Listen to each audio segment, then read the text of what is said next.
Hello everyone, আসসালামু আলাইকুম। Flat বাসার মধ্যে দেশি মুরগি পালন পদ্ধতি। এই যে মুরগিগুলো দেখতে পাচ্ছেন, এগুলো নানাবাড়ি গ্রাম থেকে মুরগিগুলো আনা হয়েছিল এবং খাঁচায় শখ করে পালি। 4টা মুরগি আনা হয়েছিল, সেখান থেকে 2টা আছে এবং 2টা জবাই করা হয়েছে। তো 5 মাস পর এই যে মুরগিগুলো ডিম পাড়ার সময় এসেছে। কালো মুরগিটা এখন ডিম পাড়বে। প্রথমবার মুরগি ডিম পাড়ছে, তাই সময় এবং এদের কষ্ট হচ্ছে বেশি।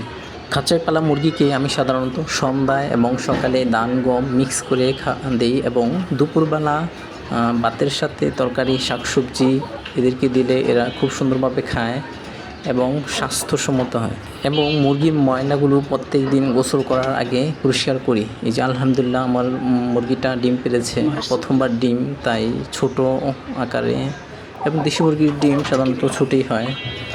মাশাআল্লাহ, যে মুরগিটা ডিম পেড়েছে এবং পাশেরটা হয়তো 7 দিন বা 15 দিন পর পারবে। ডিমটা অনেক গরম, কারণ এইমাত্র ডিমটা পেড়েছে। তো যাই হোক, ভালো থাকবেন সবাই। আর ভিডিওটি ভালো লাগলে কমেন্ট এবং লাইক করার অনুরোধ রইল।